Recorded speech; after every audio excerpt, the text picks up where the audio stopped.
Assalamualaikum warahmatullahi wabarakatuh.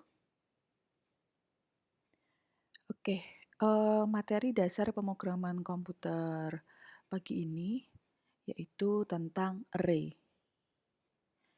Sasarannya atau tujuannya, mahasiswa mampu memahami array berdimensi 1, array berdimensi 2, array berdimensi banyak, dan memahami inisialisasi array yang tak berukuran. Nah, sebelumnya kita pahamin dulu apa sih pengertian array. Array merupakan kumpulan dari nilai-nilai data yang bertipe sama dalam urutan tertentu yang menggunakan nama yang sama. Letak atau posisi dari elemen array ditunjukkan oleh suatu indeks. Dilihat dari dimensinya array dapat dibagi menjadi array berdimensi 1, array berdimensi 2, dan array multidimensi. Oke, sekarang kita belajar yang array dimensi 1. Setiap elemen array dapat diakses melalui indeks. Yang mana yang dinamakan elemen? Nah ini adalah elemen. Isinya ini adalah elemen. Kemudian indeks array secara default dimulai dari 0. Deklarasi array atau cara penulisan array dimulai dari selalu tipe data. Setelah tipe data, kemudian nama variabelnya apa, kemudian ukuran atau elemen array. Baru titik, koma. Jangan lupa ya, tipe data, nama variabelnya apa, ukuran, tapi dia harus di dalamnya kurung siku, seperti ini. Titik, koma. Contohnya, misalnya, integer. Integer berarti tipe datanya. Nilai. Nilai berarti nama variabelnya. Kemudian 5. 5 berarti adalah ukurannya. Ukuran elemennya. Pakai kurung siku. Baru isinya apa? Isinya siapa? Integer ini. Karena dia integer berarti isinya harus integer semuanya. Sama dengan kurung kurawal buka diakhiri kurung kurawal tutup. Saya ulang ya. Untuk mendeklarasikan array atau menulis array, yang pertama tipe data, kemudian nama variabel, kemudian kurung siku ukurannya. Ukuran elemennya ada berapa? Titik, koma. Oke, ini contohnya. Integer, berarti tipe datanya integer. Nilai, berarti nama variabelnya nilai. Kemudian jumlah elemennya atau ukuran, kurung siku 5. Berapa ukurannya? Berarti 5. Titik, koma. Nah, dalam hal ini, dia pengennya langsung diisi. Sama dengan, kalau cara ngisinya, kurung kurawal buka, 70, 80, 82, 60, 75, kurung kurawal tutup. Titik, koma. Kalau ada yang tanya, loh Bu, array ini buat apa ya Bu ya? Fungsinya seperti ini contohnya ya. Misalkan saya mau nginputin nilai kelas A. Ada misalkan 40 anak atau 40 mahasiswa. Saya kan nggak mungkin nginputin satu-satu. Misalkan NIM 1 70, NIM 2 80, NIM 3 82 dan seterusnya. Dengan menggunakan array yang otomatis berapa ukurannya? Ukurannya berapa? Satu kelas ada 40. Oh, berarti nilai 40. Udah deh langsung satu baris ada 40. Nggak satu-satu nilai 40, nilai A 40, nilai B, nggak usah. Jadi untuk menyimpan, tadi kan disebutkan sudah bahwa di sini merupakan kumpulan dari nilai-nilai data yang bertipe sama. Jadi enak, jadi kumpulan nilai kelas A, dia ada di array, misalkan array kelas A. Jadi gampangannya kayak gitu, Rek. Oke, saya ulang ya. Integer tadi tipe data, nilai adalah nama variabel, 5 adalah ukuran. Nah, sekarang kita mau ngisi si nilai ini. Cara ngisinya sama dengan kurung kurawal buka diakhiri kurung kurawal tutup titik koma. 70, 80, 82, 60, 75. Nah, 70 ini adalah indeks ke 0. Ingat, tadi di atas disebutkan bahwa indeks array secara default dimulai dari 0. Nah, dalam hal ini, dalam contoh ini, 70 adalah indeks ke 0, tapi data ke 1. 80 adalah indeks ke 1, data ke 2. 82 indeks ke 2, data ke 3. 60 indeks ke 3, data ke 4.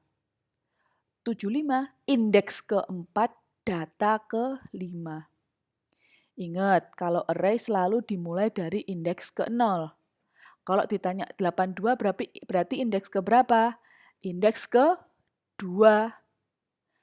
Tapi dia data ke 3. Seperti ini yang di bawah, yang di tabel. Yang di kotak, sorry. Yang di kotak ini. Nah, kalau kayak gini berarti nilai indeks ke 0, bacanya ya. Yang di kotak ini, nilai indeks ke 0 adalah 70. Nilai indeks ke 1 adalah 80. Nilai indeks kedua adalah 82.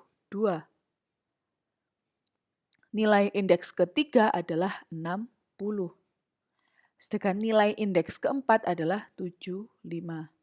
Ingat sekali lagi, indeks array secara default dimulai dari 0. Berarti 70 dia indeks ke 0, data ke 1. 75 berarti indeks keempat, data ke 5. Caranya gimana, Bu? Misalkan datanya 5, elemennya atau ukurannya ada 5. Berarti indeks terakhir adalah elemen min 1. 5 min 1, contohnya 75, kan bukan indeks ke-5, salah kalau indeks ke-5. Yang benar adalah indeks ke-4. Gitu ya. Oke, lanjut. Nah, tadi sebenarnya sudah saya jelaskan bahwa tadi mengakses elemen array yang pertama nama variabel kemudian indeksnya. Nah, caranya seperti ini. Misalkan ada nilai indeks ke-0 sama dengan 34, nilai indeks ke-1 56, indeks ke-2 63 dan seterusnya. Untuk mengakses atau untuk menginputkan, scanf kan berarti input. Integer nilai 5, berarti elemennya ada berapa? 5. Berarti indeks terakhir berapa? 5 min 1, 4. Kok bisa, Bu? Karena indeks dimulai dari 0. 34 berarti indeks ke berapa, Bu? Indeks ke 0, data ke 1. 56 berarti indeks ke berapa, Bu? Indeks ke 1, data ke 2. 63 berarti indeks ke berapa, Bu? Indeks ke 2, data ke 3. Dan seterusnya. Nah, untuk inputan dari keyboard sebenarnya sama aja, scanf, %d. Kenapa %d? Karena dia integer. Boleh nggak, Bu, kalau di sini saya nulis 56,5? Nggak boleh. Berarti semua nilai ini adalah tipe data yang integer. Kenapa? Karena dia ketika deklarasi tipe datanya integer harus sama. Nggak boleh. Misalkan, ternyata NIM 4 dapat 77,5.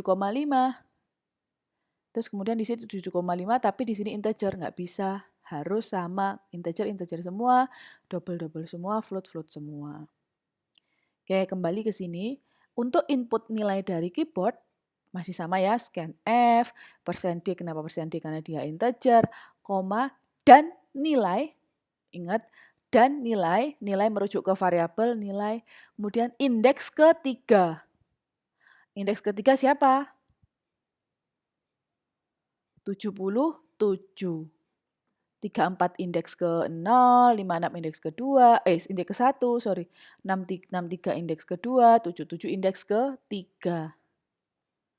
Nah, contohnya untuk menampilkan, kalau tadi cara menginput dari keyboard, dia pakai indeks ke berapa langsung. Nah, sekarang adalah cara menampilkan si nilai-nilai yang sudah kita deklarasikan, sudah kita isi.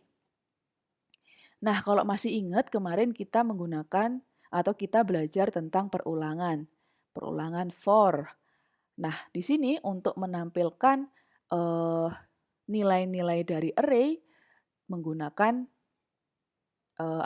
for, perulangan for. Contohnya seperti ini. Yang pertama, ketika membuat program, jangan lupa selalu packer include stdio.h.